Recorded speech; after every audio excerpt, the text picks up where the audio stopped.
Good morning. Time for head trauma. Head trauma can happen from blunt force injury or from putting too much nonsense into it.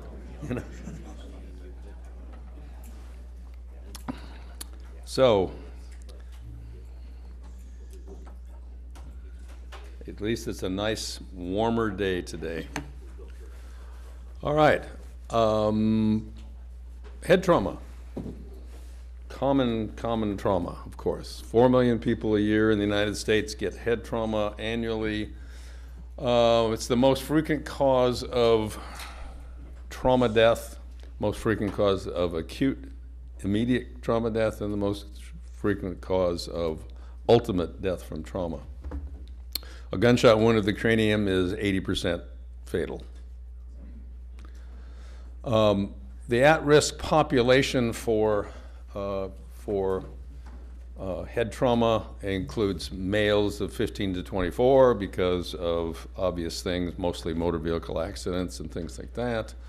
Infants because their heads are heavier than the rest of them, relatively speaking, so they are at much more risk for that. Young children from falls, from child abuse, and the elderly. One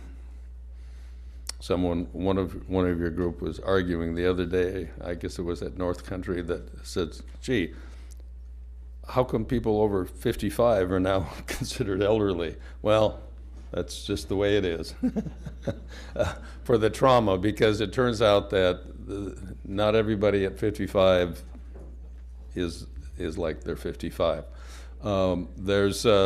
But falls, particularly falls in the elderly, and because as we get older, there's much more risk of being on multiple medications, including all of the newer anticoagulants that put you at risk for head injury. Time is critical with head injury, because intracranial hemorrhage, and we're going to talk at a much more length about intracranial hemorrhage, is of course the thing we're mostly worried about. But with any head injury, including intracranial hemorrhage, you get progressive edema of the tissue surrounding the injured tissue and the injured tissue itself, with increased intracranial pressure. And with increased intracranial pressure, you get decreased cerebral blood flow, which causes cerebral hypoxia, which causes more edema, etc. And ultimately, you get permanent damage from that increased intracranial pressure and central and cerebral hypoxia, and brain tissue doesn't regenerate itself. The severity is sometimes difficult to recognize, especially initially, because they're very subtle signs. It says improve differential I think we should improve by expanding your differential diagnosis. If you've got somebody who you think has, they must have had a mild concussion because they're speaking, they're having a repetitive conversation, repetitive questions, go ahead and expand that to say, whoa, what's the worst thing this could be? The worst thing this could be is that this person who had a momentary loss of consciousness perhaps, and now is a little bit confused or repetitive questioning, may have an epidural bleed. And so re-examine the mechanism of injury, re-examine and monitor the patient very carefully. Expanding your differential diagnosis will ultimately improve survivability because we'll catch these things faster. Well, starting out with the simple things, scalp injury. We see a lot of scalp contusions, a lot of scalp lacerations from all sorts of different types of accidents, motor vehicle as well. You can see scalp avulsions. The scalp is a significantly bloody and well vascularized substance. There's a reason that the Native Americans finished you off by scalping you. That was going to guarantee that you were not going to survive that event.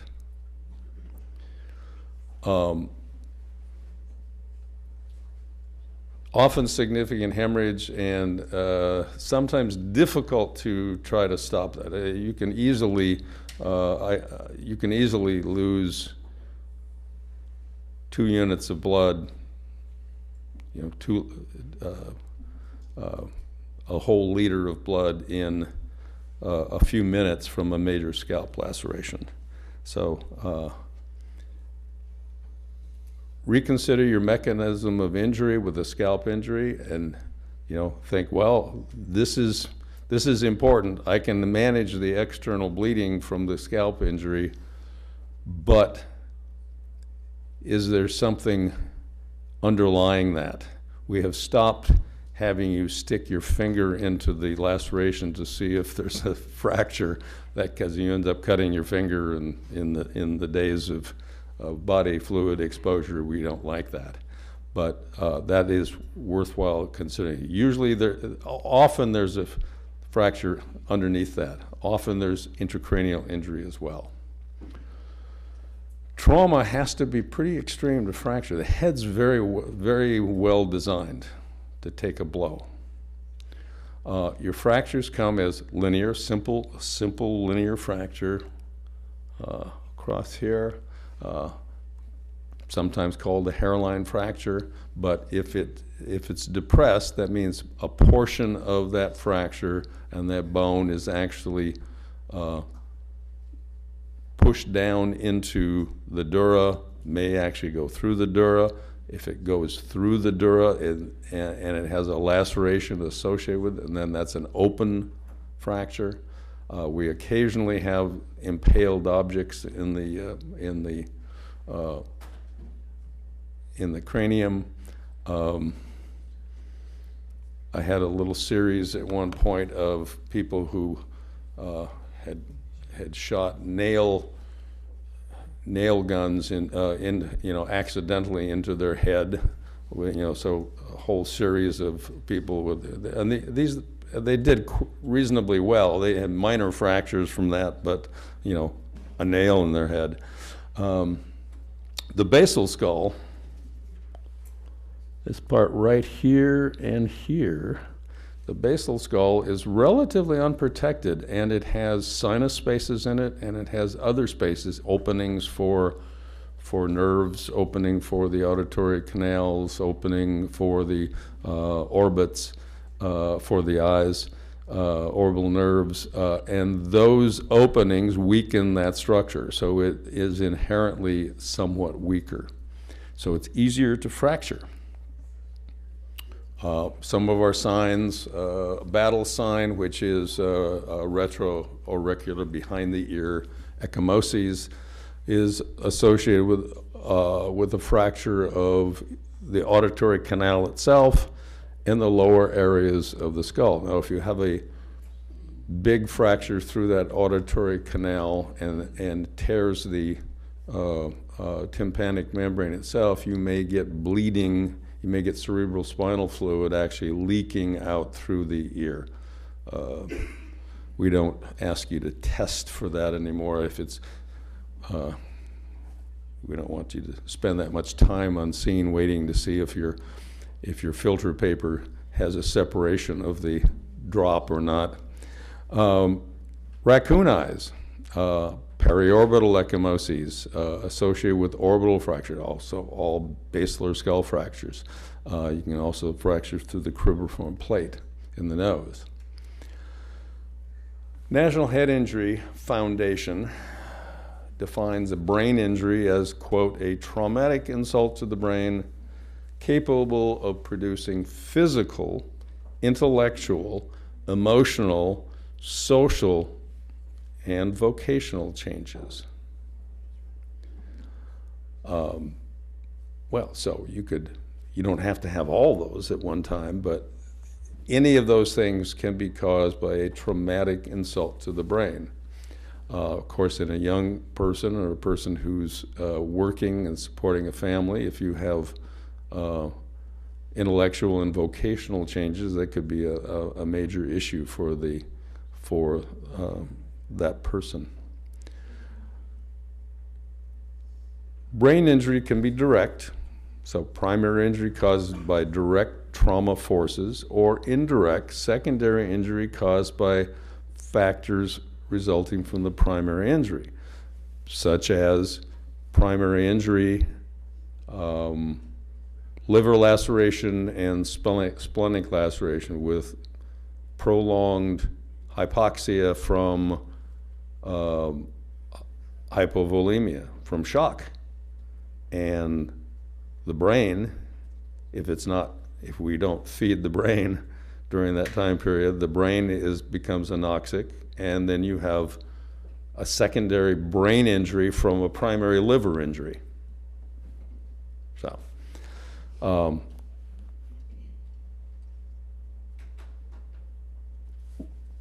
essentially, the major reason that, and I'll divert just as another example,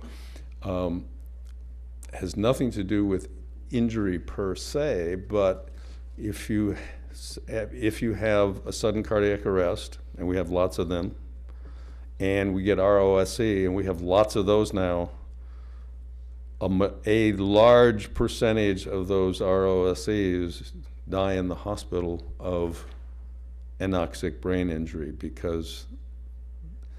but there was no primary injury to the brain itself. It was after the heart attack occurred. So same thing, hypoxia, brain ischemia, and then secondary injury to the brain itself. Direct brain injury types are the coup and contra coup thing. So coup force is like, okay, the rock hits you on the head.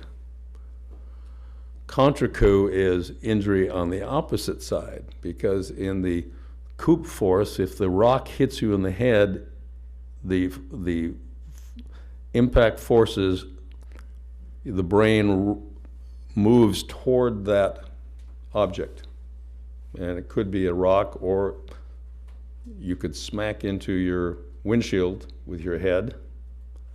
The brain moves forward toward the windshield and then rebounds backward. And it turns out to be a bunch of things inside the head that will kind of cause some bad things to happen if you waggle the brain really rapidly onto it. Now, focal brain injuries from either a coup or contra coup injury are cerebral contusion, which is blunt trauma to local brain tissue. Mostly capillary bleeding into the brain tissue itself. Very common with blunt head injury. Anybody here ever had a concussion or a contusion? Very common. I've had 4 of them, which probably explains a lot of things. And the usual thing with a cerebral contusion is there's mild confusion. But often with a neurologic deficit after the fact. You're not going to see it right then and there usually. Personality changes. You may have some vision changes if the occipital area is what got the contusion. You may have some visual problems. And if your contusion is on the lateral temporal side, may have some speech changes, almost like mild TIA or stroke. And this is common from a coup contra coup. So the brain went toward that impact and then smacked back the other way. And there's stretching forces that occur during that too. Now, an epidural hematoma is bleeding between the dura mater and the skull. So that's here, and this is typical of that kind of semicircular looking pattern because it's bleeding and it wants to make a round hematoma, but because the dura is there, it's pushing back on the brain matter, and it makes that little semicircular or semilunar kind of pattern. Notice also that it's kind of squishing these ventricles down this way too. Now, generally speaking, this is often associated with a fracture. I don't see one in this particular one, but it's often associated with a linear fracture in this area, because usually it's the middle meningeal artery, which is very superficial right there, just above the dura, and middle meningeal lies right across the temporal area. And because it's arterial, there's pretty rapid bleeding. And because then it's under pressure, this is under a lot of pressure, and it's pushing the brain away. That causes a reduction of oxygen, just by compression. So these tissues here are not functioning well. And as this gets bigger and bigger and more pressure, and then you get edema here, so you get more pressure, your increased intracranial pressure pushes the brain down toward the foramen magnum, and ultimately the person dies of herniation. Now, this kind of thing is an immediate neurosurgical drainage. Basically, they take them right to the operating room and drain that. We'll talk about some temporizing things we can do, waiting to get them there.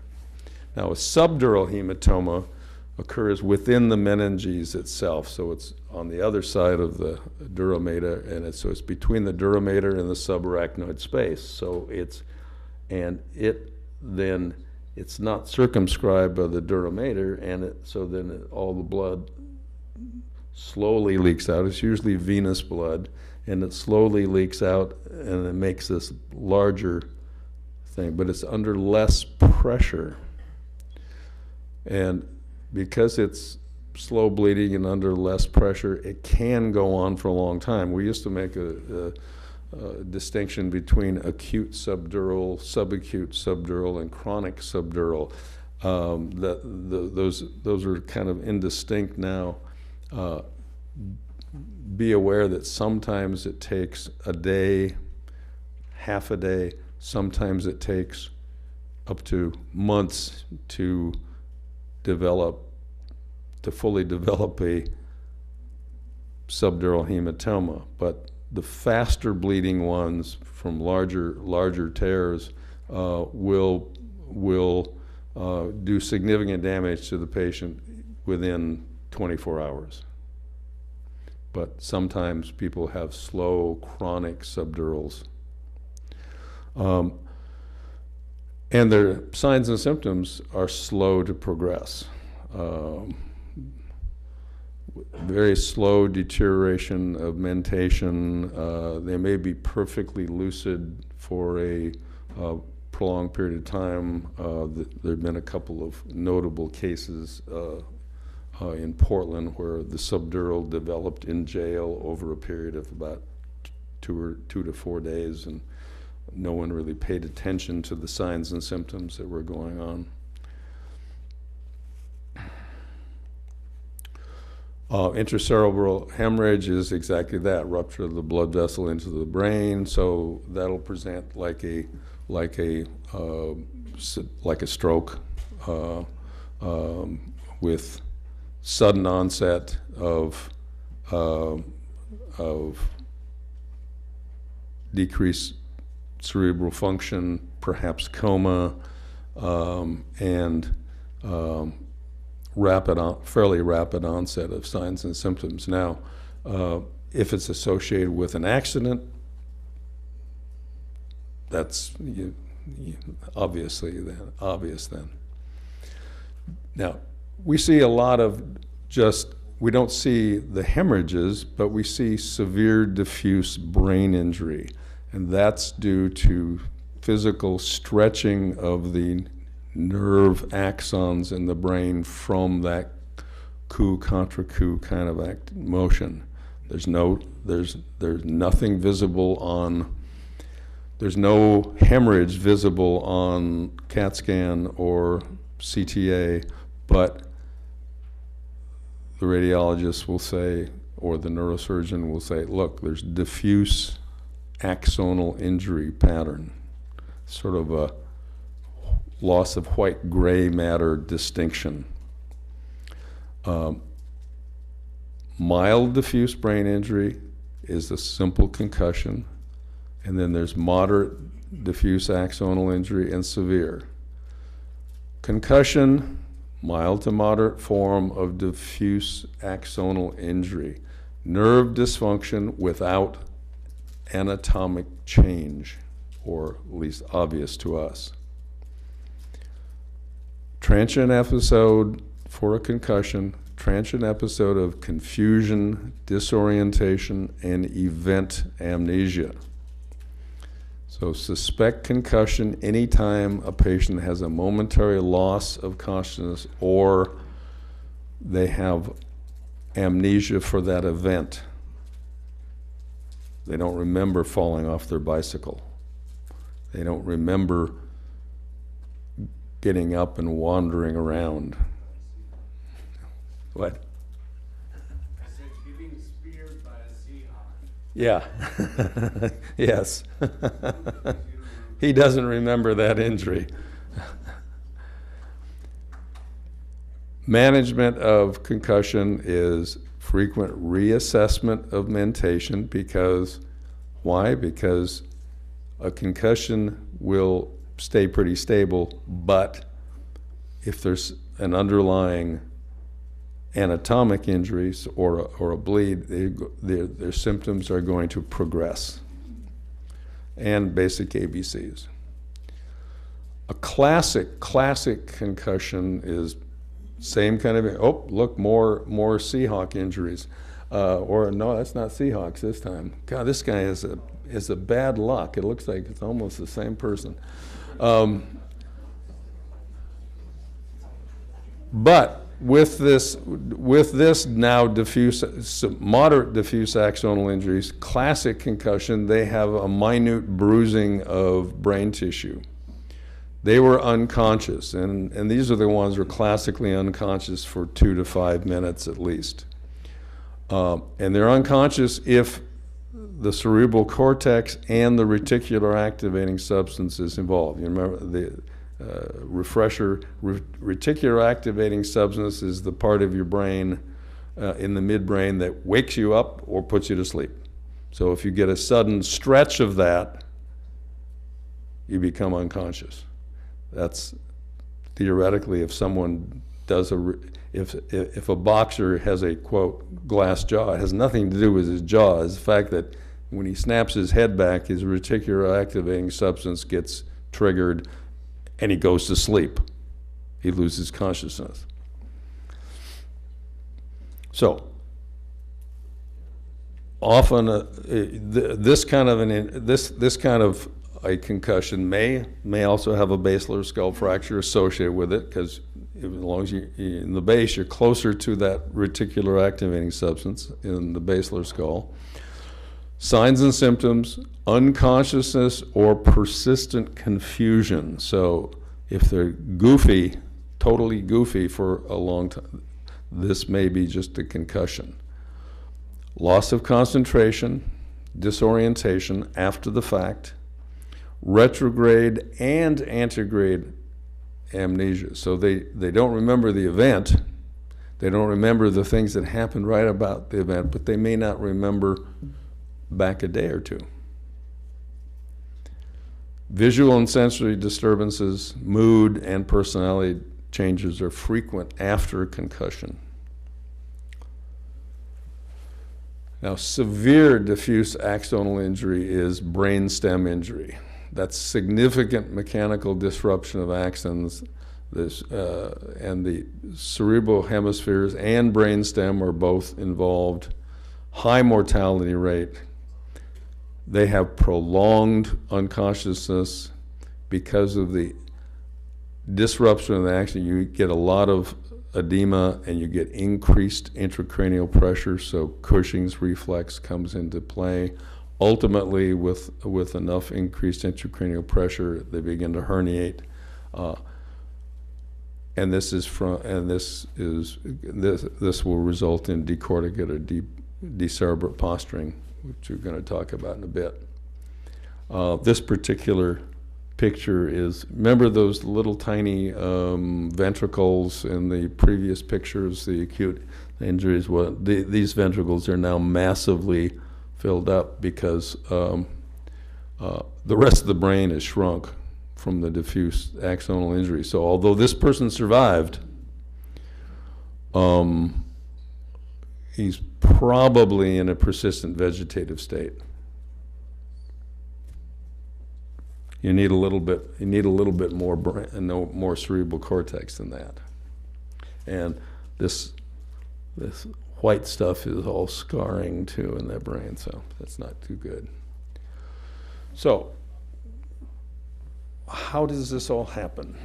Well, we have to review a little bit of basic physiology and anatomy, and we'll go into the Krebs cycle soon and things like that. No, that was a different lecture altogether. Okay, the cranial volume is fixed until you disrupt the cranium. So once you become an adult, though, your cranial volume is pretty well fixed. It's, you know, your brain, your skull and cranium is one size for you the rest of your life once you get to be an adult. 80% of what's in your brain, or what's in your skull, is cerebrum, cerebellum, and brainstem, your brain. 12% is blood vessels and blood. 8% is cerebral spinal fluid. That all adds up to 100%. Increase in size of one component diminishes the size of the other. So if your cerebrum swells from edema, something has to give, because the brain is fixed. The cranium is fixed. It's one size. So if you can't adjust the other components, then intracranial pressure increases. Simple math. How do you compensate for pressure? How do you compensate for, well, you can compress the venous blood vessels. There's always more venous, you know, the venous side of our vascular system is more volume related. You can reduce the free cerebral spinal fluid. And in the brain, what we do is push that cerebral spinal fluid out into the spinal cord. If you decompensate, if you can't adjust for the increase in size of the brain, then intracranial pressure increases, and the body's response to that is to increase systemic blood pressure to try to perfuse the brain. Unfortunately, when you increase the blood pressure, you're pushing more blood into the brain, which further decreases the volume available, which increases the intracranial pressure. So it becomes a vicious cycle. Increasing pressure increases intracranial pressure, increasing intracranial pressure makes you, and that's how the Cushing mechanism happens. And why do you get slowing of the heart rate? Well, somewhat from vagal stimulation, but also in order to get a lot of pressure, you need to be able to generate volume for pressure. So you have to slow the heart rate down to get a good heart filling. You know, and the vagus does that. You slow the heart rate down to get and the respirations become erratic in the Cushing's triad because of squeeze on the medulla, brainstem. Well, what about now? Other things affect intracranial pressure. Carbon dioxide. If you increase carbon dioxide in the cerebral spinal fluid, that causes cerebral vasodilatation, which encourages blood flow, reduces hypercarbia and reduces hypoxia, but you increase the blood flow, you increase intracranial pressure. So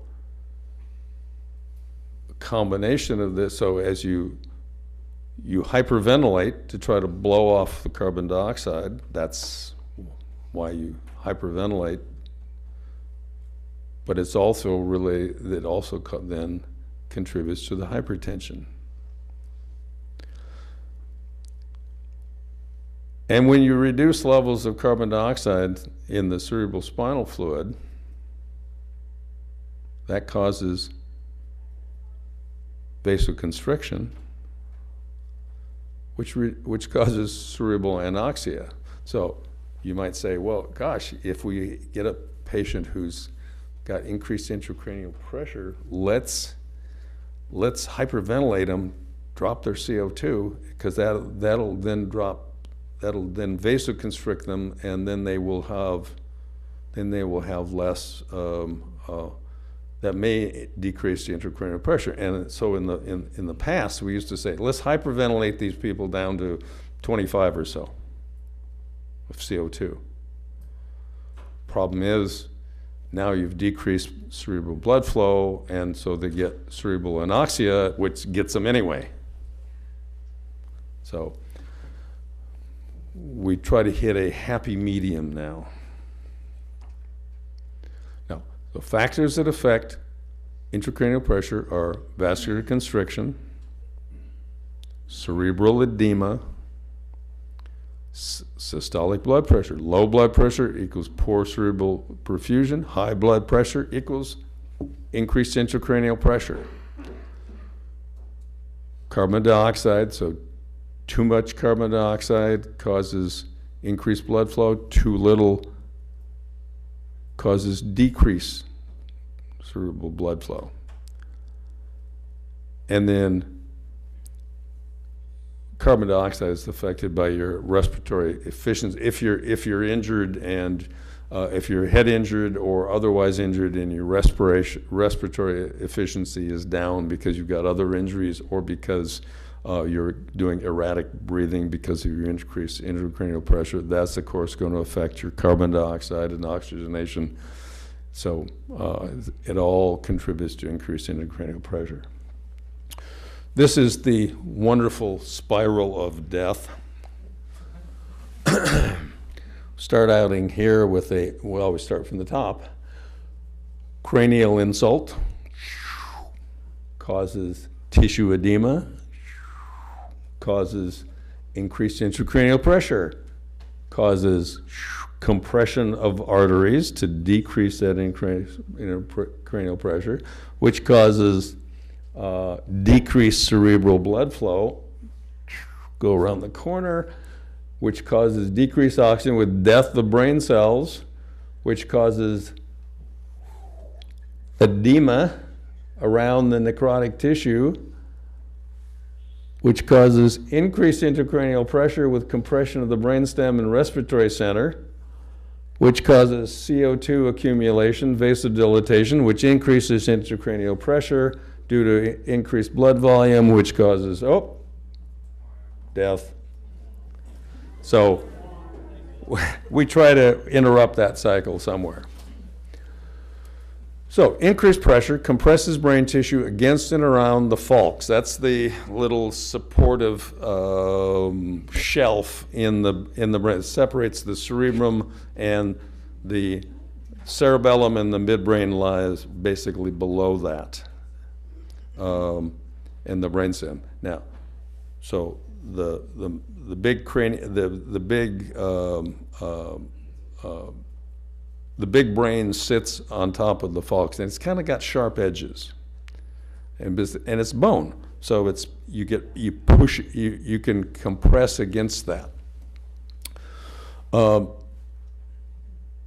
Then increased pressure begins to herniate the brainstem, and that's just physical pushing the brain stem. There's got to be some room. There, you know, if you've got increased pressure and you've got nothing else to decrease, you push the brain through the foramen magnum, the hole.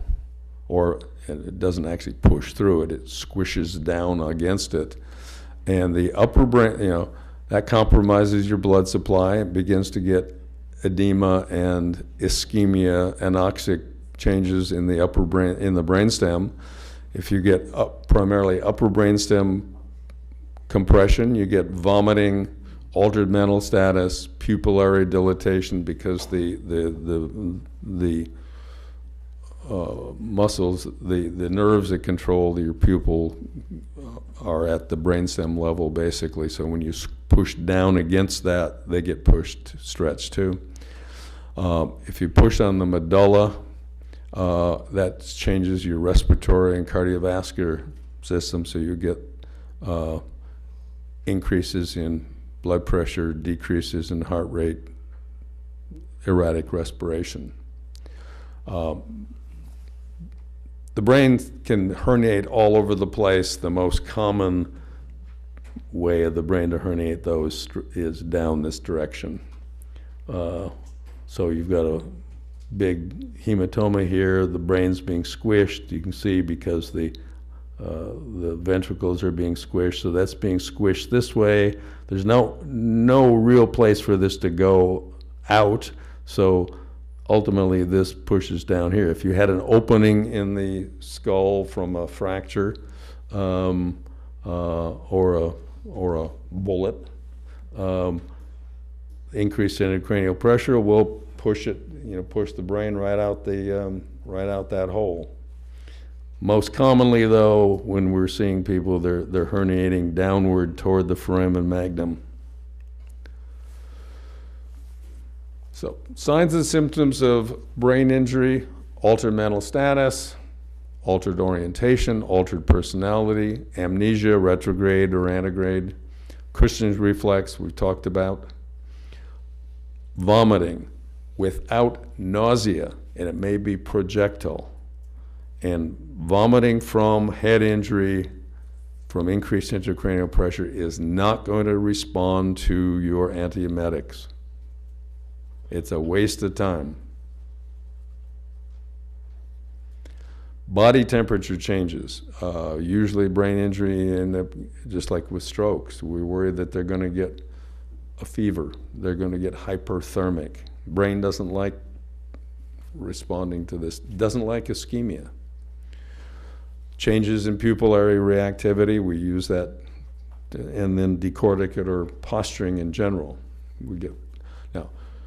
Frontal lobe injuries, front of the brain, alterations in personality. That's why, the one theory of treating schizophrenia and things in the old days was if you can do a prefrontal lobotomy, you change their personality. They become nice again. Well, they don't. They just became vacant. Frontal lobe injury, though, is typically alterations in personality. Occipital lobe, back of the head, visual disturbances. If you get diffuse cortical disruption, reduced mental status, amnesia, focal deficits, they can have hemiplegia, weakness, seizures. Seizures are common after. Seizures happen sometimes acutely. Physiologic changes of upper brainstem compression are increased blood pressure, reflex bradycardia, Cheyne-Stokes type respirations. Remember Cheyne-Stokes, what is that? Panty. And then a blank spot, because why? Why do they not breathe after hyperventilating for a little while? Because they've blown off their CO2. It's nature's way of blowing off their CO2. Pupils become small, but they're still reactive. And then decorticate posturing. Decorticate posturing classically is extended lower extremities, extended toes and feet, and a you know, up on your chest kind of flexion of the upper extremities.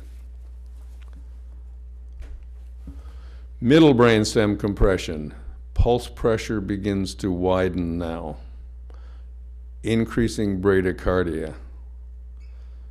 CNS hyperventilation, continual, deep, and rapid, but maximum attempt to blow off their CO2.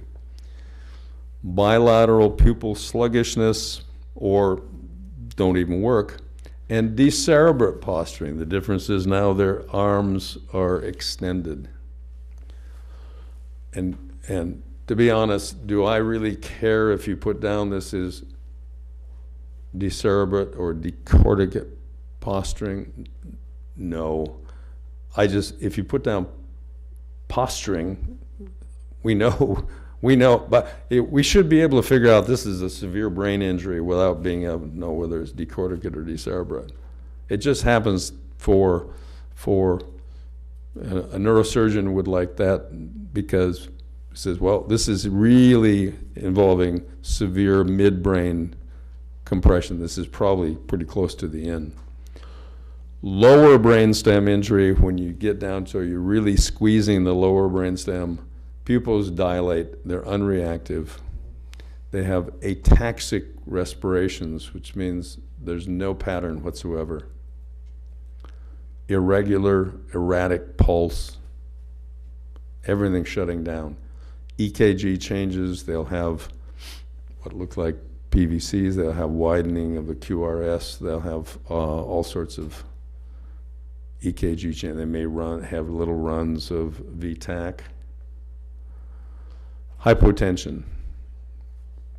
And of course, they won't have any response to any painful stimuli at all.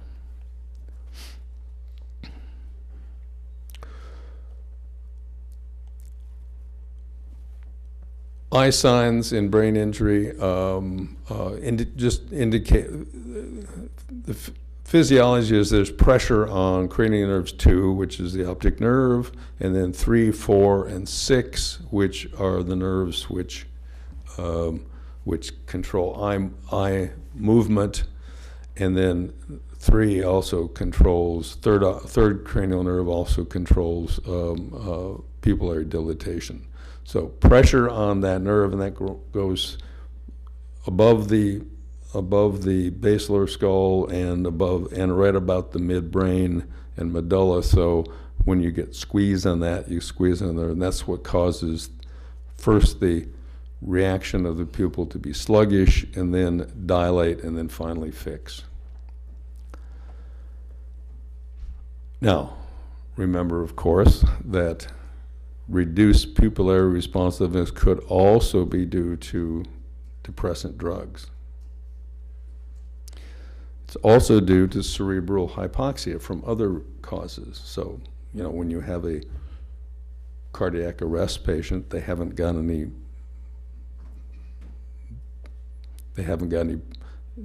at that point any significant pressure in their brain, but they have non-reactive pupils because, you know, we say that it's fixed and done. That generally means severe anoxia to the third nerve. If they're fixed and dilated, that's extreme hypoxia from whatever reason. Facial injuries, very common associated with head injury in general. It's very highly vascular tissue, so you can rarely, I would say that you can have enough volume loss to actually become hypovolemic from a facial injury. But generally speaking, they're superficial injuries. They rarely are life-threatening. They rarely involve the airway. If they do, then the airway can be compromised. So if you have massive facial injury and bleeding, you know, and the patient's on their back and they're bleeding into the into the pharynx and the hypopharynx, that can compromise their airway. Soft tissue swelling of the neck can reduce airflow. If you have facial injuries, consider, though, the likelihood of expand your differential that they may have a basilar skull fracture or spinal injury associated. Common fractures, mandibular fractures. That's a deformity along the jaw with loss of teeth, often possible airway compromise if they've lost control of their tongue because the mandible supports the tongue. Evaluate for multiple, they often, a mandible, generally speaking, if you usually don't have it's like the pelvis. You don't have because it's a ring, basically. You don't usually have a single fracture, or you often have two fractures associated with it. Now, it can be on the same side, but generally speaking, it's often two fractures. With the maxillary and the nasal bones involving in fractures, those are you can get what's called the Lefort 1, 2, and 3. We'll go to that in a minute. Orbital fractures involving the zygoma, the maxilla, and the interior shelf. You often see diplopia because there's a sinus space underneath the orbit, and if you fracture into that, the soft tissues in the orbit can sag into that fracture. That also pulls the muscles into that fractured line, and then that throws the eye off kilter. So if you have two eyes, you end up with diplopia. One eye is looking one way and the other one is being pulled down. So diplopia can occur from fracture. So, always check gross visual acuity and presence or absence of, and the motion of the eyes. Of course, limitation of, if you get a fracture of the jaw, limiting the jaw, and a fracture, the mandible articulates right under here in the temporal mandibular joint, temporal bone, mandibular joint, and if you get a fracture across there, then the mandible can't open well, at least while the patient is awake and having pain, and you obviously have to take that into consideration if you're going to try to RSI and treat that patient. Now, this is the Lefort system. Lefort fracture 1 goes across the base of the maxilla, right under the nose, doesn't involve any of the other face, but it goes through this and take this out. So the way we classically used to test that, we don't do that so much anymore, is put your gloved hand in, grab their upper teeth, and pull toward you. And if that, then that'll come right toward you. We don't overdo that. Okay? A Lefort 2 goes up and goes right over this. So it goes across the maxilla right here, goes above the nose, goes through the orbital floors. That may be associated with some significant eye tracking issues. And when you move the upper teeth, grab the upper teeth there, then the entire face and nose comes out at you. Now, a Lefort 3 looks like you say, oh, look, that's nothing, that's just this little bit right here. Oh no, that goes right there and it goes through and it gets all the way down. So when you were to move then the entire face and the mandible starts moving toward you because it's all disarticulated there. It's all broken loose. Like I say, you don't have to do that. And I would prefer that you don't, and the patient will prefer if they're awake too. But that's the extreme. So, and the Lefort 3, you see where that's going down. That's going to be highly likely to be associated with basilar injuries too.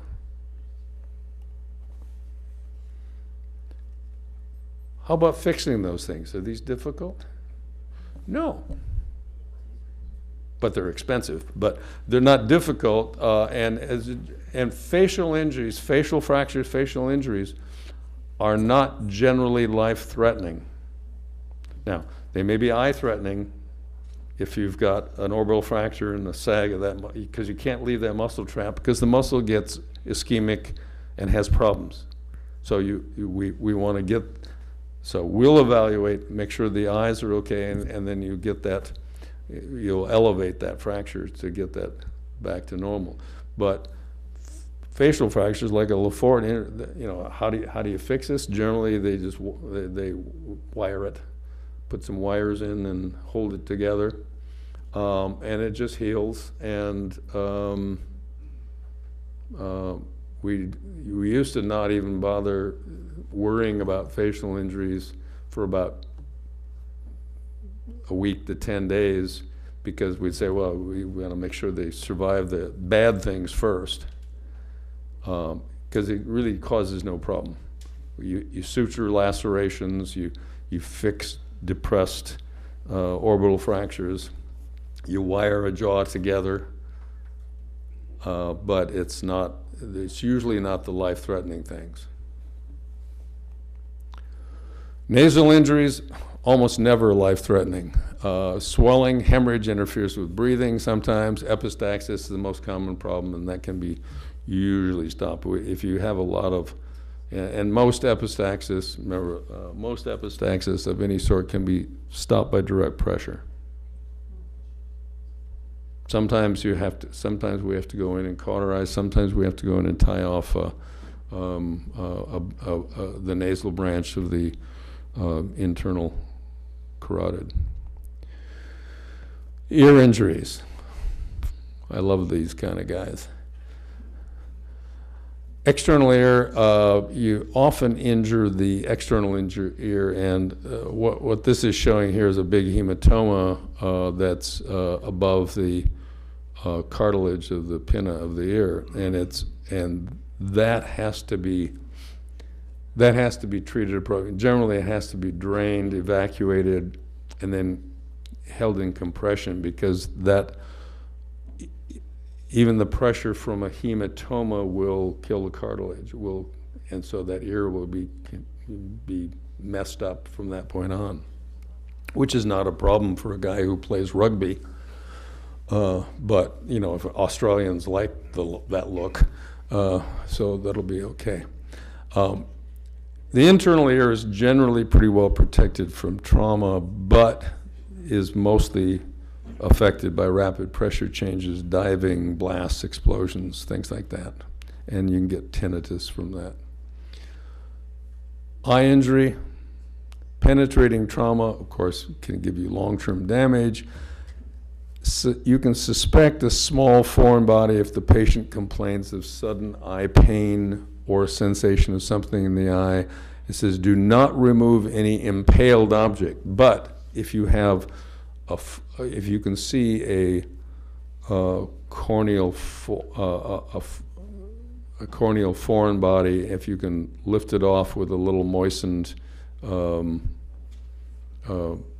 Q-tip or a moistened gauze pad, that makes the patient a lot more comfortable. And and the foreign body will keep scratching the eye anyway. So, but we generally don't mess with any impaled objects. Now, corneal abrasions are usually, and lacerations are usually superficial. They may be exciting, but they're usually superficial. Hyphemas are blunt trauma to the anterior chamber of the eye, and it bleeds in front of the iris or pupil. So, see this guy here, and so this one is entirely filled up with blood, the anterior chamber, and that's sometimes called an 8-ball, and that has the potential for long-term damage because particularly as the blood coagulates and then it is slowly removed, it can affect the drainage of the anterior eye, and ultimately the patient usually may end up with glaucoma then from from that cause. It can cause blindness. So now, a lot of times you get a bruising or a blood circumscribed around the sclera, or in the sclera and around the lens or the cornea itself, but it stops right at the cornea. It looks pretty exciting. That's a subconjunctival hemorrhage that can happen to any of us. Sneezing sometimes causes that, or a direct blow, and that is not serious. That's okay. But the eye needs to be evaluated to make sure there's nothing else going on in there. You can get acute retinal artery occlusion from injury. You can also get it from non-traumatic origin. That's a painless loss of vision in one eye. And that's caused by the retinal artery clotting. You can get a retinal detachment if it's, and that can be spontaneous. Unfortunately, it can, but it also happens in traumatic origin, and the patient will complain that it looks like there's an obstruction or a dark, lacy curtain in front of their eye. Not a white one, but a dark, lacy curtain, and it's obstructing part of their field of view. That needs to be seen within a few hours by a retinal specialist and have the retina or the retina reattached. That could be painful if it's associated with trauma, but normally retinal detachment's not painful. Neck injuries, you can get hematomas, serious hematomas from blunt trauma, lacerations with exsanguination. If you have a laceration that opens into the external jugular, that can, or any of the jugular system, you can entrap air with air embolism. So that's just an occlusive dressing, not a tight occlusive dressing. It's on the neck. And then airway trauma also can result in tracheal rupture, dissection from the larynx, and airway swelling or compromise from any sort of trauma, burns, whatever. Cervical spine can also be injured, associated with head injuries. Vertebral fractures will cause paresthesia, anesthesia, paralysis or paresis below that level of injury. You can get neurogenic shock, which is not the point of this lecture. Penetrating trauma, usually it's not as outstandingly easy to see as this one, and you can see the patient is actually quite pink and doing quite well, but he's not moving well because, as you can see here, this penetrates, goes right through, and then penetrates into, and there's not normally this white line across the spinal cord. That means that entire spinal cord got severed by that. There's blood in there, and so spinal cord is not in good shape. So that's why he's lying there so quietly.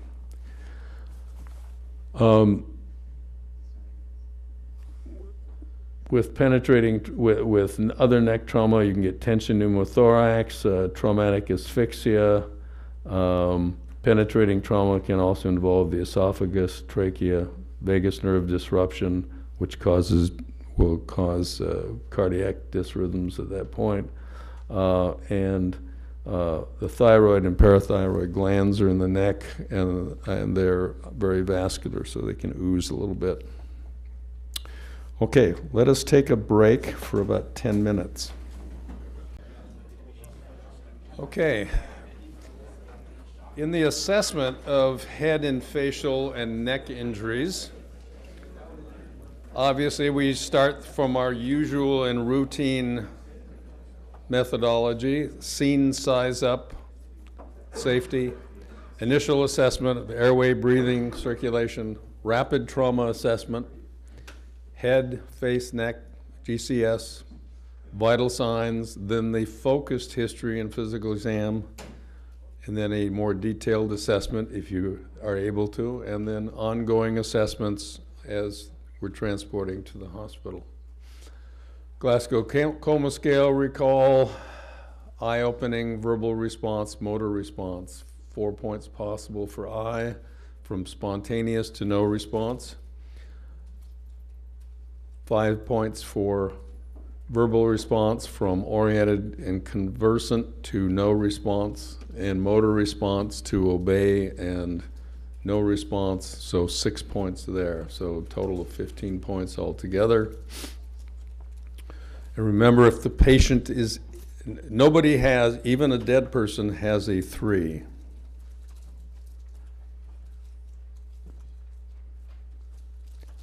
And a person who is intubated has a 3 because they can't respond. But you write down 3 with an E, so we know they're, or a 3 with an I, so we know they're intubated.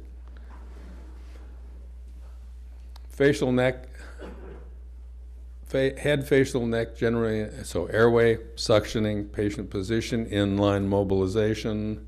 You can use an I-gel or an NPA. Endotracheal intubation is always orotracheal. You may use RSI. You may need to do a cricothyrotomy. That's all part of our advanced airway discussions and trainings.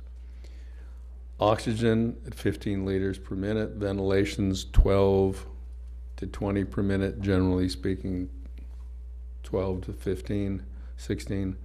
Circulation, hemorrhage control, fluid resuscitation. Now, with head injury, we do not want the patient to get hypotensive, so we try to keep, and what we're aiming at is a systolic pressure of 100. Now, normally in trauma, we'd aim at a systolic pressure of 90, so it's a little bit more. We want to feed the brain. So we want to reduce hypoxia, and so we would generally consider hyperoxygenating, particularly if there's decreased perfusion. We increase the oxygen of the rest. So it's kind of the reverse of what you're thinking about after you're dealing with, once you get ROSC, we want to try to maintain our blood pressure or our O2 sat somewhere between 94 and 98. But with a non-resuscitated head injured, brain injured person, we're going to want to keep fairly high oxygen level. Now, if they're hypovolemic, that reduces cerebral perfusion and causes hypoxia. So 2 large bore IVs if they're hypoxic, and maintain your systolic blood pressure about 100, which is a map of 95 and above. Now, in transport, a lot of external stimulation can increase intracranial pressure. So and that can induce seizures. And of course, if you're putting someone in air transport, you'd really be anxious about things. So sedation, once you've got airway control, once you've got RSI and airway control, pain medication and sedation within the limits of your blood pressure. So if the patient is hypovolemic and you haven't been able to get enough fluids in them, and they're shocky, then we're going to want to consider, instead of using Versed for sedation, I'd say use ketamine. And when they're shocky, cut your doses of whatever sedative you're going to do in half, and give them more in small amounts rather than a big amount and be sore and have to feel sorry about it. So even with ketamine, if the patient is significantly shocky, if you give them full dose of your full dose of ketamine, you may make them a little bit more shocky. Now, special care, scalpel avulsions cover the open wound with a bulky dressing, and you can pad under that fold of the scalp. We haven't gone to the point yet where we're able to, we're letting you use staples in the field, but never can tell. That may happen someday. Irrigate with normal saline to remove gross contamination, and just, put as much compression on it as you can. Pinna injury, make it as anatomic as you can and put a sterile dressing on it. That's it. Eye injury in general, cover the injured and the uninjured eye, because if you're looking at things with one eye, your other eye is moving. Both eyes move around normally, and if light comes into one pupil, the other pupil consensually reacts as well. So what you're trying to do is keep that eye quiet. So cover both eyes, unless it makes them freaked out. Corneal abrasion, like I said, you can remove an abrasion. If you can see the foreign body, you can remove it with a little moistened gauze, normal saline moistened gauze. If the eye is impaled or avulsed, just cover it, protect from injury. And does that? Yeah, we've had at least 2 injuries since I've been here that where they whacked their face across a steering wheel, and one eye literally popped out of the socket because it gets.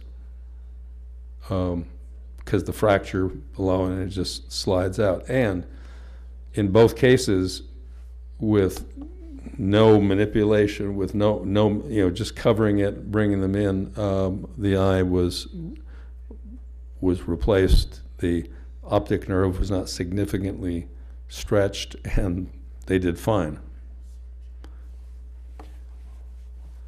Dislodged teeth. Rinse them, put them in a little saline gauze, soap gauze, and bring them in. We don't do much with dislodged teeth nowadays. Impaled objects, secure with a bulky dressing, and just stabilize it. Now, in management of traumatic brain injury, so remember, the cranium's a closed vault, so hemorrhage and edema increases intracranial pressure, which causes secondary injury. Increased intracranial pressure, permanent disability, maybe death. So we want to reduce secondary injury damage, and to do that, we have to manage hypotension, oxygenation, ventilation. Of course, they need to be transported to a trauma center. Head injured patients are unreliable historians by definition. Altered mentation inhibits sound subjective assessment. So you need to rely on your exam techniques. If they have altered mental status, they need to be in spinal precaution, because their appreciation of pain, their appreciation of other injuries and spinal injuries are not adequate. So we encourage early transport. I know we've always said that our scene time should be without extrication. We should have, for major trauma, should have a 10-minute on scene time. I know that's blowing smoke because there is nobody anywhere who manages to do that. Portland has done good evaluation of their times, and if they actually manage 20 minutes, it's good. But we try to push you to early mobilization with the appropriately packaged patient. So we need quick imaging, quick surgery if it's a surgically amenable lesion.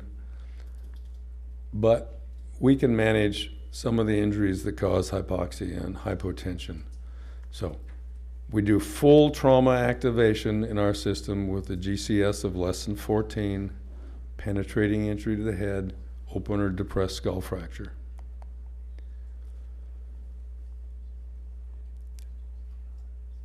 There's a potential for airway compromise because of loss of muscle tone, loss of gag, risk of aspiration, and trismus.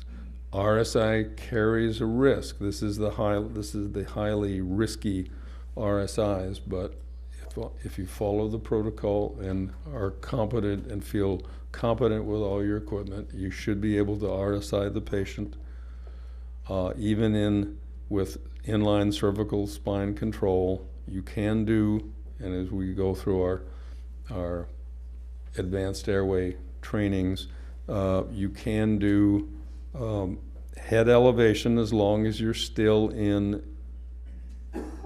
inline control. You can elevate the head of the bed to about 10 to 15 degrees. Hypoxia managed is, we try to keep it between 94 and 98 unless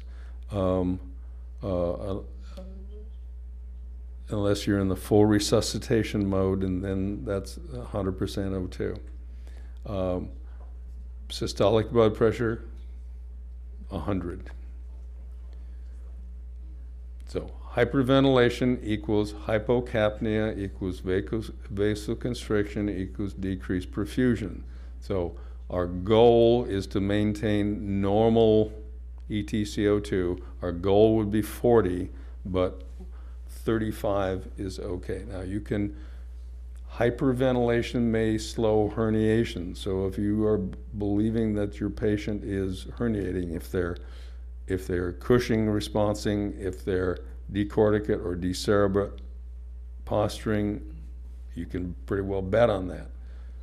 So then mildly hyperventilate them, get them down to 35, 30 to 35. 35 is kind of the aim at, and that will vasoconstrict them for a brief period of time, but hopefully not long enough to cause severe decreased perfusion. Also increase your oxygen to full flow, 15 liters at that point. That may buy us a little time. Another thing that we buy time with is in the ED we use mannitol and things like that, which is a osmotic diuretic, which is going to decrease blood pressure by volume.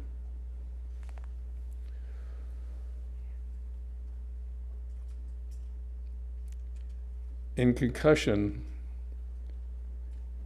there's often a change in mentation after. So concussion, one of the diagnostic criteria of concussion, remember, is a change in mentation after blunt head trauma.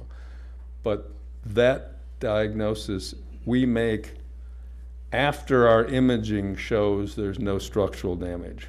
So you can guess that they've had a concussion, but we can't prove that they don't have something more significant until we do the imaging.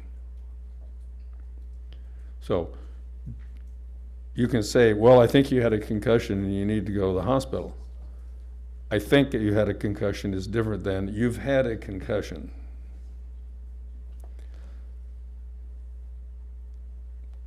Some people, if you say, well, I've had concussions before, so I just want to stay home. I say, no, I think you've had a concussion, but I don't know that there's something more significant there, like an epidural. Blood thinners, of course, I like the term blood thinners anyway. That's the $5 term. Blood thinners increase the risk of hemorrhage even after minor injury, and so many older persons are on blood thinners now, especially because they've gotten more fancy and you don't have to use a ProTime twice a month or once a month or once a week to see how they're doing, because they're not based on the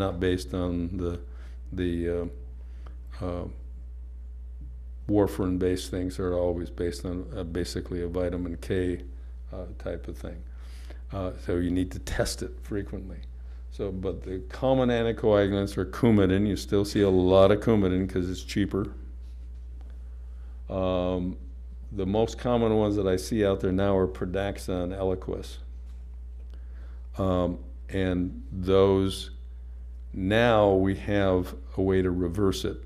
Those, we could always reverse the Coumadin, which was nice, but now we can reverse the Eliquis and the Pradaxa. But I'd say that almost every, we looked at, what, 50, 60 ground level falls that were sort of misdispatched as priorities to see, and then they came back priority 3. And of those 50 or 60 calls, almost all of these people were on Eliquis or Pradaxa. And they were all older people, of course, and they were all people who have atrial fibrillation. That's a little hint for you, by the way, too. If you look at the drug list of the patient, and if you're not sure what you're seeing on your 12-lead rhythm strip, it's atrial fibrillation almost always. Question? Yeah. How much does daily aspirin usage increase the index for suspicion? Actually, it raises a bit. Yeah, it does increase that, and almost everybody who's on Eliquis and Pradaxa is also taking they're taking a baby aspirin too, often. They work on 2 different systems, so, but it's not as significant, of course, but it's there. And I can tell you from personal experience, taking a baby aspirin every day, and when you fall down, you bruise a lot more. So would you recommend, if they're on aspirin only, then making a multi-prong? It depends on what your findings are. I would allow you. What do you think, Marty? I would say depends on what you're finding. I wouldn't use that as the only criteria. Although you could probably get away with it because you could add it to it because part of your modified trauma criteria are an older person. So a ground level fall, and by the way, they're now the PC way is, we don't call them ground level falls, they're same level falls. Because we didn't want to offend anybody who might live in a basement, I guess. So if you have same level fall, an elderly person, and they're on aspirin, the likelihood is they're also on Eliquis or Pradaxa. But if they have that combination of 3 things, I think I would probably say, yeah, what's the harm? I'd rather have you overshoot than undershoot. It turns out that if we follow our trauma scales, our trauma triage tool, we don't miss many of the elderly issues. So, okay, our protocol for traumatic brain injury, treat per universal patient care protocol, which in our new system we have a universal care protocol established. Patient evaluation include best GCS to help categorize injury severity, just like, so it's probably your best or your worst. Maybe we should say your worst GCS, because they might start out with a GCS of 13 and then get better. I want to know that, but ordinarily people have a GCS of 14 or 12, and then it decreases. That's an easy one. So mild injury, GCS of 13 to 15. So 14 will buy you a trip. Moderate, GCS of 9 to 12. Severe, GCS 8 or less. At 8 or less, you get to basically intubate that patient, right? Avoid hypoxia at all times. Goal is at least 94 to 98. Prevent hypotension. Goal is 100 systolic, MAP of 95 or more. So begin fluid challenge to maintain systolic blood pressure. Follow advanced airway protocol. If the patient's unable to protect airway, by definition, an 8 or less is going to be unable to protect airway. If a patient has an airway placed, manage ventilations to minimize hyperventilation. ETCO2 goal is 40. If symptoms of herniation, though, try to maintain your ETCO2 about 35. Mild hyperventilation. Appropriate patients for full spinal immobilization, blunt trauma with altered level of consciousness, spinal pain or tenderness, neurologic complaints, anatomic spinal deformity, high energy mechanism injury with any of the following: intoxication, inability to communicate, distracting injury. Patient assessment: are they mentating normally? Is there a decreased level of consciousness? Is there alcohol or drugs? Loss of consciousness involved? Cervical, thoracic, or lumbar spine pain, or numbness, tingling, burning, weakness. Objective assessment: cervical, thoracic, or lumbar spine deformity or tenderness or other severe distracting injury, or at the very end, pain if they try to move their neck.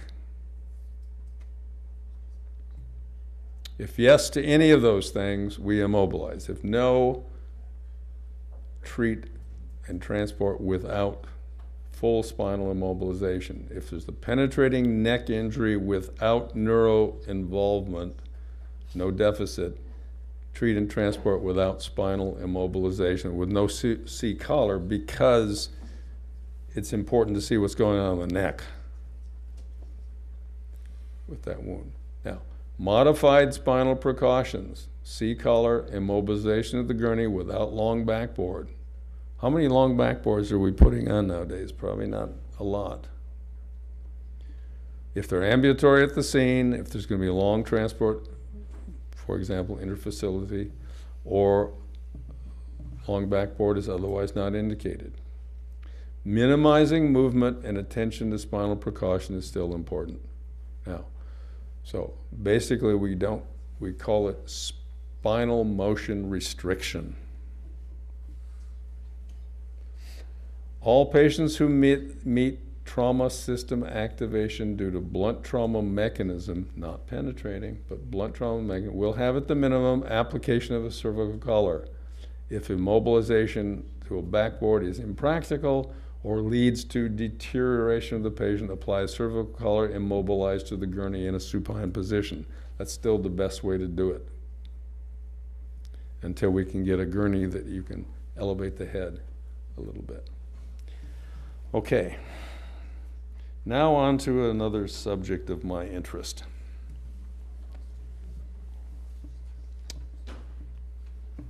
Dispatch code 1 on a medical, this is the first of our cases. We're going to do a case review in the middle of this. Dispatch code 1 on a medical problem arrived to find the patient sitting in a car in care of CCSO. CCSO explained they were called to the scene because several people had called 911 stating there was a car stuck in a muddy field that was revving its engine, and I presume the car wasn't yelling at people, but the guy was yelling at people that would approach him. CCSO stated when he arrived, the wheels were indeed stuck in the mud, there was no sign of an accident or any trauma, and it appeared he had simply tried to drive through the field. CCSO relayed the patient was very confused and told him he was a diabetic, which prompted them to call EMS because they really wanted to take him to jail. On EMS exam, the patient was having periods of being combative, would not answer EMS questions appropriately. When his blood sugar was found to be normal, he was carried to the stretcher and then tried to bite EMS several times and made verbal threats. He was placed in restraints, had no changes in mental status with Narcan, and was given Haldol for his combativeness. Transported emergently southwest due to mental status. During transport, he became hypotensive and less responsive after the Haldol. Fluid bolus was started and an MPA was inserted. He remained responsive to painful stimuli, continued to occasionally make verbal threats, but otherwise did not respond. On arrival at Southwest, patient was transferred to the staff without incident. Skin warm, pink and dry, all that's his. Blood pressure is 120, 162, pulse 110. Pulse ox 98%, respiration 16. You got naloxone. Why? Okay, you guys all clued to this one already. Then he got haloperidol, 5 milligrams, and it worked. His blood pressure is now 86 over 54. Well, that's what happens with Haldol often. And the nice thing about Haldol, and we used to use Haldol fairly commonly in Minneapolis. The gold standard for Haldol use is at Denver General, where if you bite, scream, spit at the nurses, or otherwise ugly and uncontrollable, and you're drunk or on drugs of any sort, you get 5 milligrams of Haldol IV, or IM if you can't get an IV started.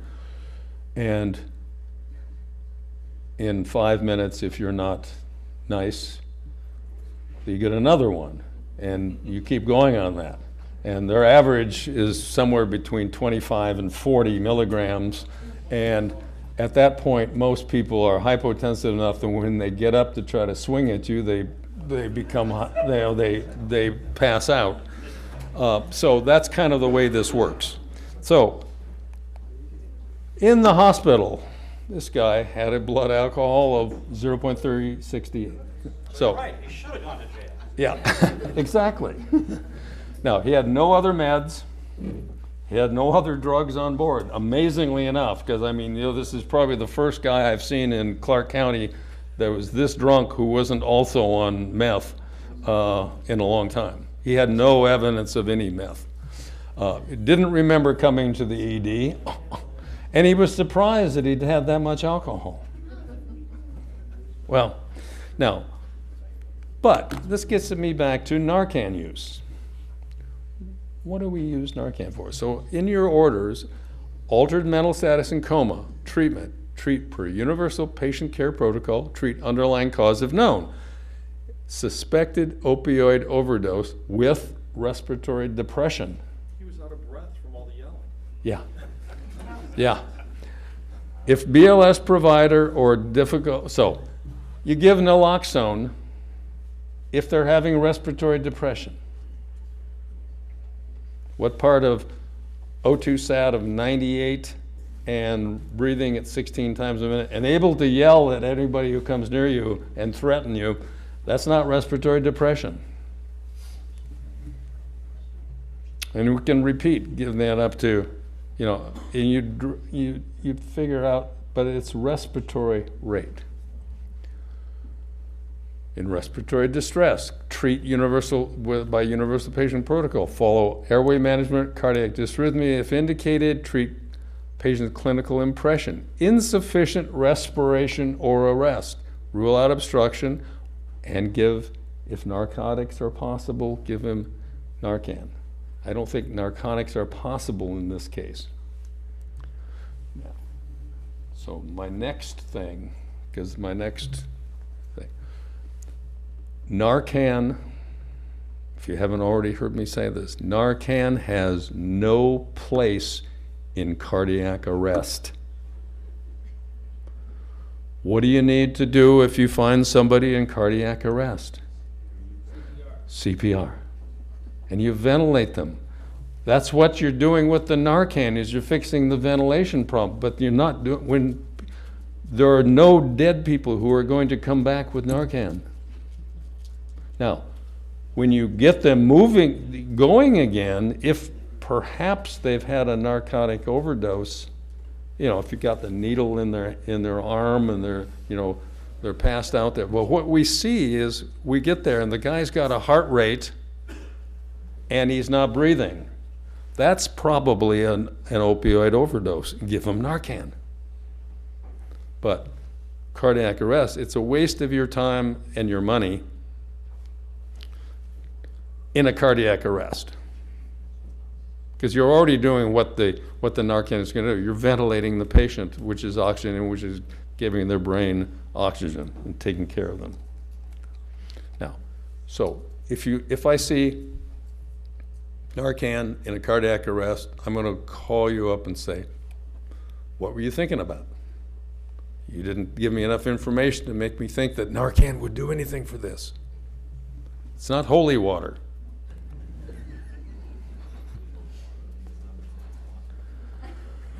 Okay, let's see. Where's my next? There it is. Holy water doesn't work either. You know, that's another story. All right. Okay, real case reviews now. Priority 2 MVA, second medic unit due to multiple patients. 25-year-old male, decreased LOC and facial injuries post rollover MVA. He was the restrained passenger of the vehicle with one occupant who is now DOA. Patient had to be forcibly, that's maybe not the right choice of words, had to be extricated from the vehicle. Forcibly extricated, like, get out, get out. He had to be extricated from the vehicle with hydraulic tools. Patient stated he'd been drinking. Surprise. Patient not very helpful in determining history due to decreasing LOC. On arrival, he was unconscious. Now, that's a little bit confusing because, and we noted this in the review, because in one point it says he was talking and had some, and the other one he's unconscious. Now, I'm not sure if it's because we blended two units, you know, that we had the, you know, fire get there first and then AMR or vice versa, but at least at the time of this medic's writing, patient's unconscious, GCS of 9, it's not true, well, 100 kilogram Pacific Islander male lying supine on a long backboard being held in C-spine precautions by first arriving crew next to a sedan-sized car on its roof. Patient appeared unconscious, skin brown, warm, and dry. Okay. You couldn't put down pink, warm, and dry, that's for sure, if the Pacific Islander. I'm enjoying, you know, actually we enjoy this. This is a very well written and very well documented thing, as you'll see, because this gives us a real history, a real idea of what's going on. Patient maintaining patent airways, right eye hematoma, left eye equal and reactive to light, 2-inch laceration above right eyebrow, bruising and swelling around right cheek and lips, mouth clear, teeth intact, blood on teeth. Trachea midline, no JVD, neck not palpated due to C-collar placed PTA. Shoulders okay, chest, bilateral expansion. Patient complains of pain on palpation of sternum, bilateral pectoral area. Pelvis stable, intact, no pain. CMS upper extremities appears good, lower extremities intact, no pain, unobserved. Back is not observed because the patient already placed on the backboard. Upon arrival, command directed us to take patient 1 of 2, receive transfer of care from extrication team, patient placed in C-spine precautions on long backboard, patient lifted via long backboard to gurney, secured to the gurney, patient transferred for code 3 transport. Modified trauma entry. Rapid head to toe, fluid challenge, blood pressure is 128/82, pulse 75, respiration 16, doesn't appear to be very excited. CBG is 110. So this is Dr. Fedor reviewing this as one of the better narrative summaries in documented exams. Picture on the scene, the patient very well painted without excessive information. It's unclear, we already talked about the time frame, as the said he's unconscious at one time and then giving history at another time. It would be helpful for the GCS to be spelled out. So EVM, give us what. So if you put down GCS, tell me why he lost points. Head injury is the most likely etiology here. Other possibilities, maybe hypoxia, hemorrhagic shock, but that's being pretty well ruled out, or potential. So, admission date 2/6. He went out AMA on the same day. Multiple facial fractures, including fracture of the right zygoma, maxillary sinus fracture, and of course he had a concussion. He left AMA prior to follow-up, so we have no idea where he is. We'll see him again. Won't see him again now. We will see him. Oh yeah, well, if he stays around here.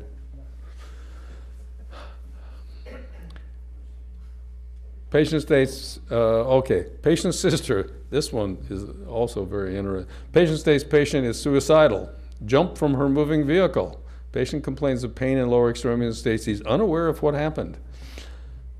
So, this is the crew, 1610, sitting in Mill Plain eastbound, stopped at a light, witnessed a person jump from the passenger side of a Subaru at about 30 miles an hour. So, let's say their dispatch time was very tight. The car's rear wheels ran over the patient and threw him about 10 feet.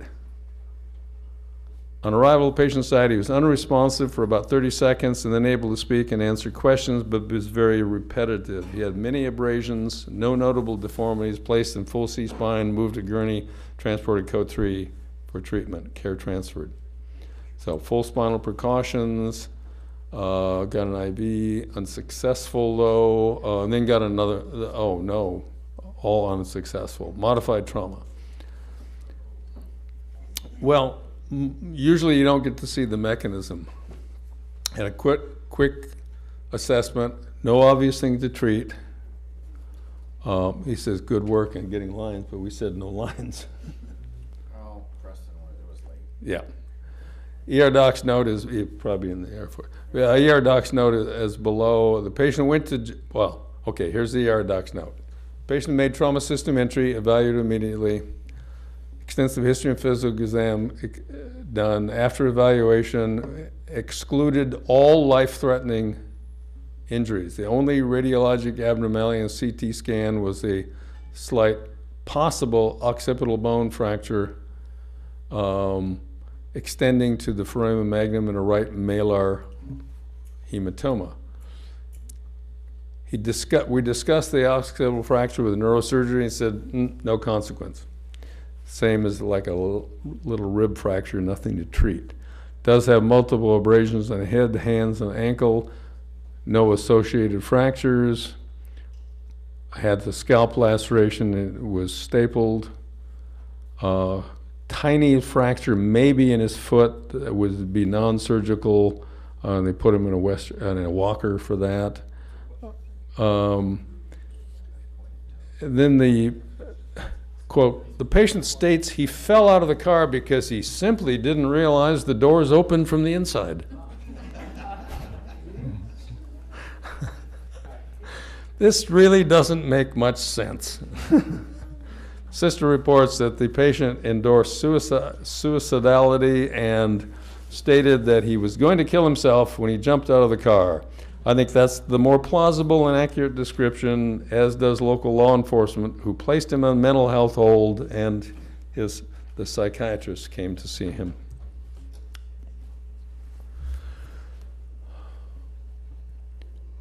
Case 4. Patient leaning against CCSO car with a deputy outside. Patient obviously in respiratory distress. He's tachypnic, unable to speak between breaths, had accessory muscle usage and retraction. He was involved in MVA, which his girlfriend's vehicle struck a pole after hitting a patch of slush. Vehicle had severe damage. Vehicle's entire front end was sheared off on the driver's side. Patient was unrestrained passenger, ejected through the windshield. no one ever, has seatbelts apparently. No obvious injuries, however. CSAO states when they arrived, patient stated his head was hurting and then he began having difficulty breathing. Severely shivering as well due to the snow-rain mixture and was soaking wet. Breath sounds auscultated, had absent breath sounds on the left side and wheezing on the right side. Patient fully spined and moved to the ambulance. In the ambulance, patient high flow oxygen, breath sounds reassessed, no change.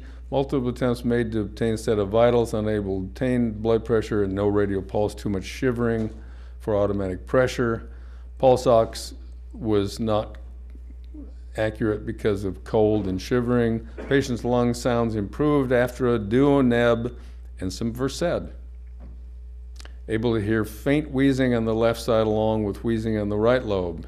Was able to state, and he says that he had asthma. Versed was administered for severe anxiety and pre-procedure sedation for a decompression, but he no longer needed immediate chest decompression after treatment. After 1 liter of fluid, still did not have a radial pulse and no blood pressure obtained. Patient care turned over in the ED. His pulse is 128 and at that time, and it had actually come down from 130, and he'd had some albuterol, ipratropium.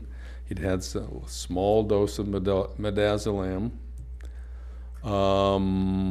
Review on this, a lot of complicating factors here, well documented, good care.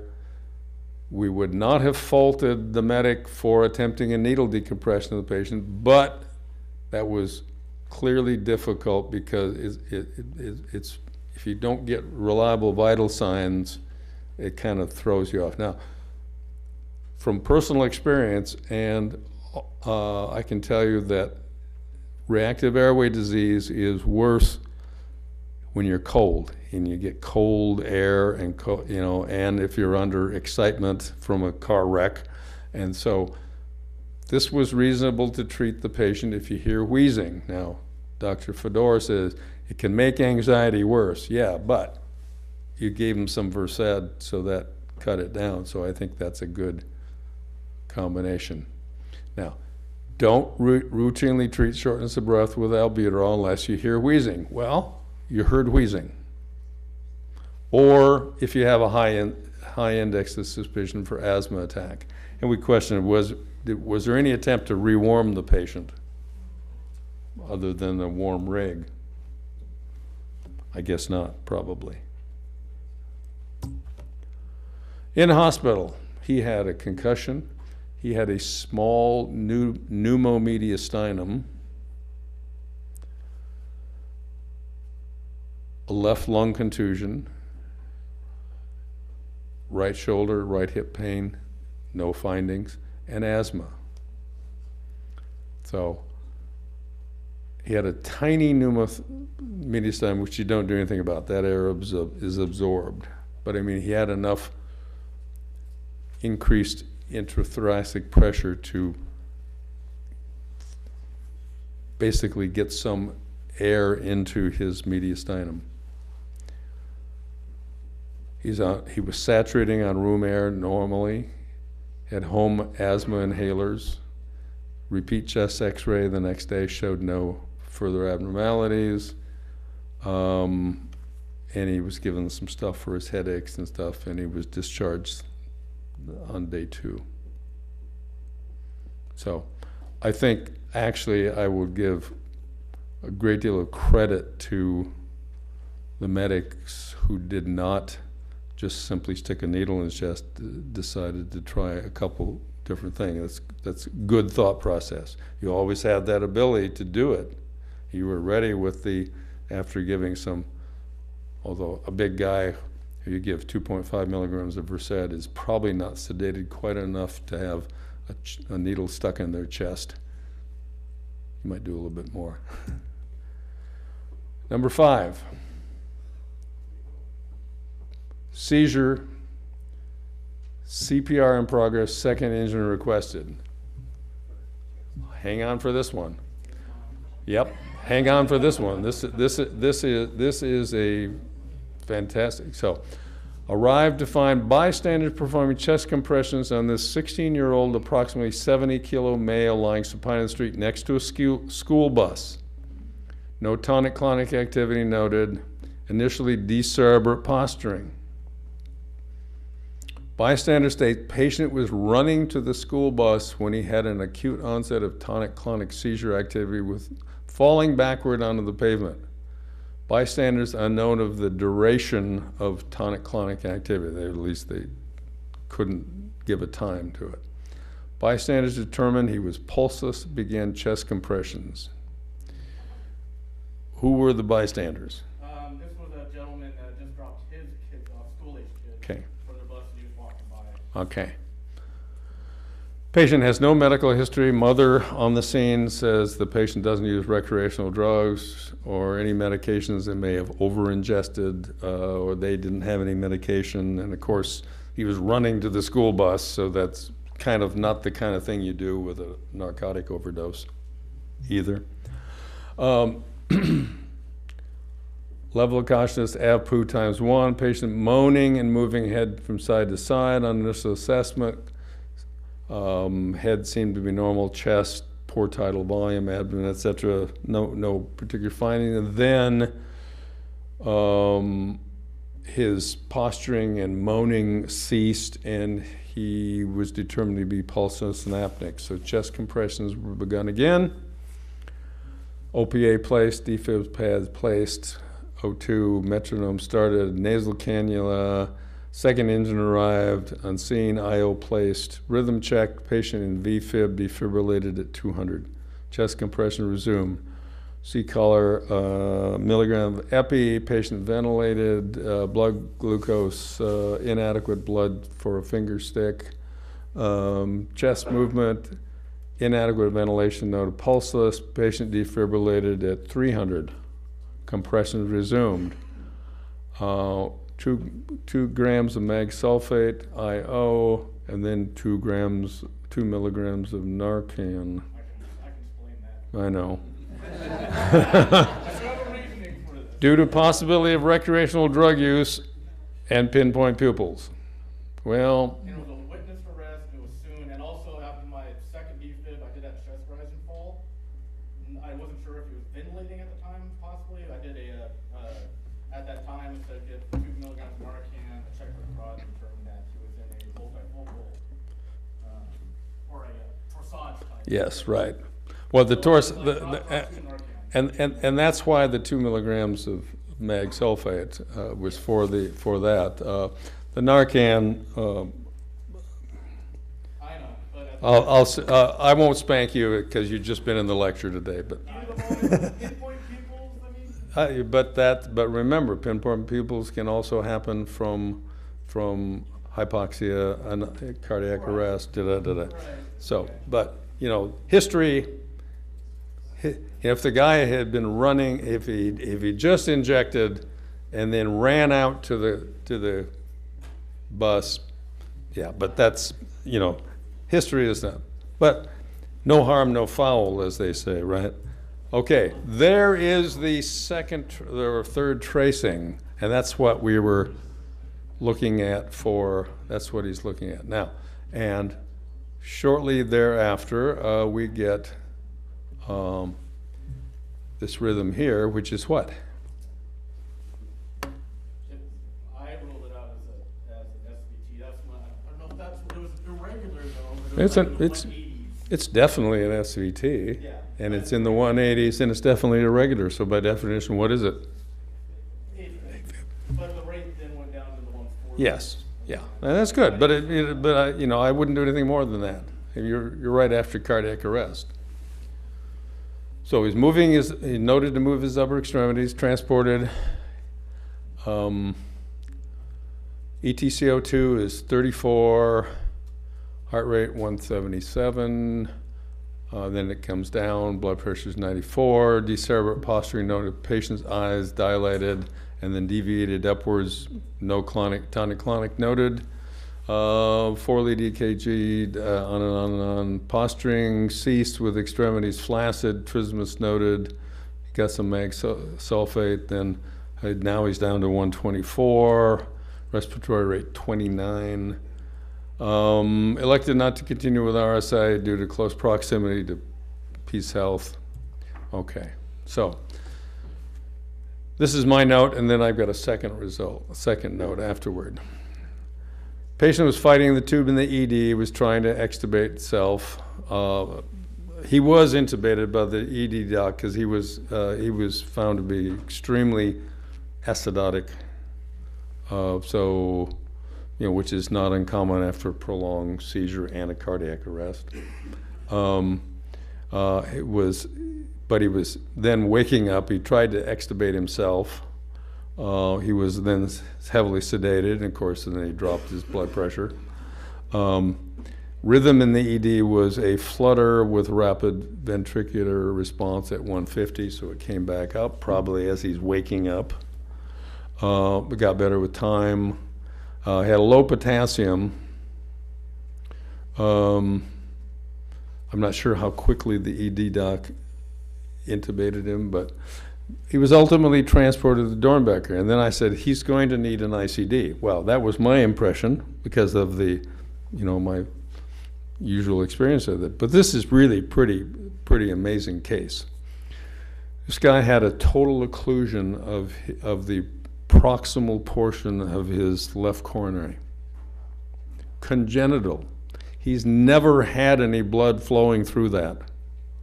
All of his left coronary is supplied by the right coronary coming around and feeding it that way. So this kid was a time bomb. And so he now had a coronary artery bypass. They just bypassed the non-existent artery there. Interesting is the mom said that 2 days before he just passed his sports physical. Yeah. Well, you see, but the sports physical wouldn't test for that. See.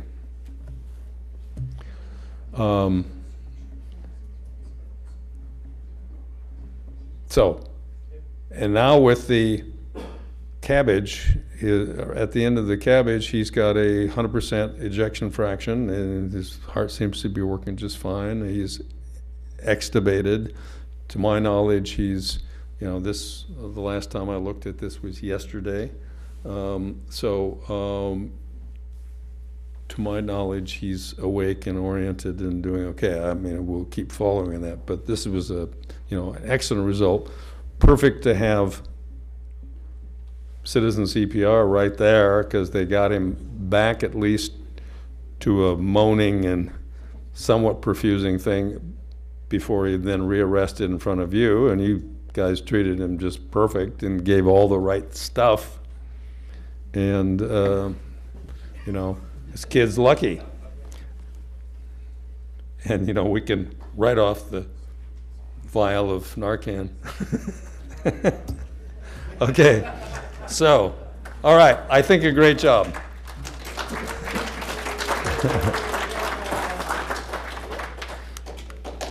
So, anybody have anything for the good of the order or anything? Don't give Narcan. All right. Okay, thanks for being here, and we'll see you. I guess next month is another lecture series, Mark. Okay.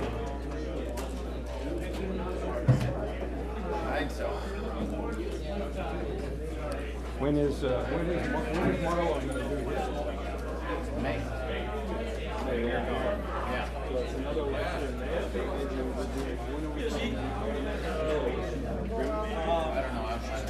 don't know. Probably. Yeah, I think it's